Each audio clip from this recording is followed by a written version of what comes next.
안녕하세요 여러분. 이코노톡 경제이야기입니다. 오늘은 대한민국 경제와 부동산 시장을 뒤흔들고 있는 중요한 주제, 바로 스트레스 DSR에 대해 이야기해보고자 합니다. 이 새로운 규제가 우리 삶, 특히 주택시장에 어떤 영향을 미치게 될지 함께 깊이 들여다보는 시간을 갖겠습니다. 먼저 스트레스 DSR이 무엇인지 간단히 짚어볼까요? DSR, 즉 총 부채 원리금 상환 비율은 연소득 대비 모든 대출 원금과 이자 상환액이 차지하는 비율을 의미합니다. 그리고 스트레스 DSR은 여기에 가상의 금리 인상을 미리 반영하여 대출 한도를 더욱 보수적으로 산정하는 제도입니다. 혹시 모를 금리 인상에도 대출 상환에 문제가 없을지 그 안정성을 미리 평가하는 것이죠. 2024년 2월 1단계 시행을 시작으로 2025년 7월부터는 3단계가 적용되어 모든 가계대출의 스트레스 금리가 100% 반영될 예정입니다. 그렇다면 이 스트레스 DSR 규제는 우리에게 어떤 긍정적인 영향을 가져다 줄까요? 첫째, 가장 큰 장점은 바로 가계부채의 건전성 강화입니다. 현재 대한민국의 가계부채는 GDP 대비 높은 수준으로 평가됩니다. 스트레스 DSR은 대출자의 상환 능력을 더욱 엄격하게 심사함으로써 개인이 감당하기 어려운 무리한 대출을 막고 국가 경제 전체의 금융 안정성을 높이는 데 기여할 것입니다. 둘째, 금리 변동 위험에 대한 대비입니다. 변동금리 대출은 금리가 오르면 이자 부담이 급격히 늘어나는 위험이 있습니다. 스트레스 DSR은 이러한 상황을 미리 가정하여 대출 한도를 낮춤으로써 대출자들이 미래 금리 인상 충격에 덜 취약하게 만들어줍니다. 이는 결국 개인의 재정 파탄을 예방하고 금융 시스템의 연쇄적인 부실을 막는 안정장치 역할을 합니다. 셋째, 선량한 대출자의 보호입니다. 무리한 대출로 인해 금융시장이 불안정해지면 성실하게 대출을 갚아나가던 사람들도 피해를 볼 수 있습니다.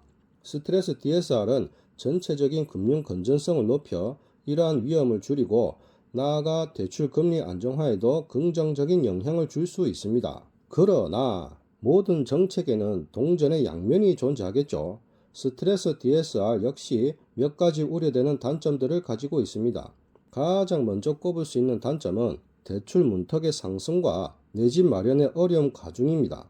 특히 소득이 높지 않거나 기존에 대출이 있는 사람들의 경우 대출 한도가 크게 줄어들어 주택 구매나 전월세 전환 등 필요한 자금을 마련하기가 더욱 어려워질 수 있습니다. 이는 실수요자의 내 집 마련 꿈을 더욱 멀어지게 만들 수 있습니다. 다음으로 경기 위축 가능성입니다. 대출이 어려워지면 주택 구매 등 고액 지출이 감소하고 이는 건설 경기와 관련 산업 전반의 위축으로 이어질 수 있습니다. 또한 자영업자나 중소기업의 경우 대출을 통한 사업 확장이나 운영 자금 마련이 어려워져서 경제 활력 저하로 이어질 수 있다는 우려가 제기됩니다. 마지막으로 풍선 효과 및 음성적 대출 증가 가능성입니다. 제도권 금융에서 대출이 어려워지면 일부 사람들은 더 높은 금리의 비제도권 대출이나 시금융으로 눈을 돌릴 수 있습니다. 이는 가계부채의 질을 악화시키고 채무자의 부담을 더욱 가중시키는 결과를 초래할 수 있습니다. 그렇다면 스트레스 DSR 규제 강화는 향후 5년간 대한민국의 주택시장에 어떤 변화를 가져올까요? 몇 가지 시나리오를 예상해 볼 수 있습니다. 첫째, 매수 심리 위축 및 거래량 감소입니다. 대출 한도가 줄어들면 주택 구매를 위한 자금 조달이 어려워져 매수자들이 관망세로 돌아설 가능성이 높습니다. 이는 주택 거래량 감소로 이어지고 지역에 따라서는 가격 조정 압력으로 작용할 수 있습니다. 둘째, 양극화 심화입니다. 고소득층이나 자산이 풍부한 계층은 대출 규제로부터 상대적으로 자유로워 기존의 고가 주택시장은 견고함을 유지할 수 있습니다. 반면 대출 의존도가 높은 중저가 주택시장이나 실수요 시장은 더 큰 영향을 받아 주택 가격의 양극화가 심화될 수 있습니다. 셋째, 전세 시장의 불안정성 증가입니다. 주택 구매가 어려워지면 전세 수요가 늘어날 수 있습니다. 하지만 전세 대출 역시 DSR 규제의 영향을 받을 수 있으므로 전세 공급 부족과 맞물려 전세 가격 상승 압력이 가중될 가능성이 있습니다. 이는 전세 사기와 같은 문제에도 영향을 미칠 수 있으므로 각별한 주의가 필요합니다. 넷째, 정부의 부동산 정책 방향 전환 가능성입니다.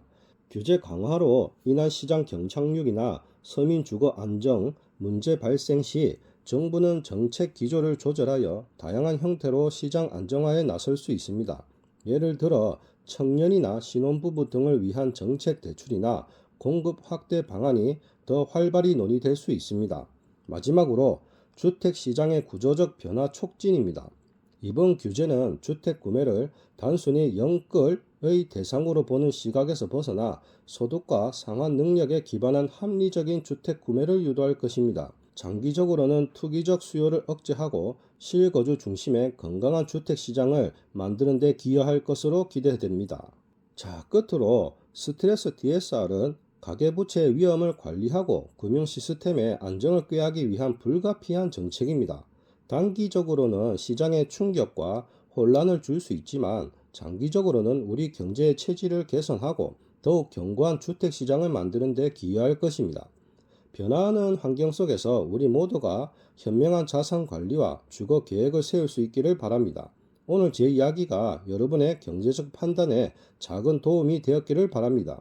시청해 주셔서 감사합니다. 다음 시간에도 유익한 정보로 찾아뵙겠습니다. 감사합니다.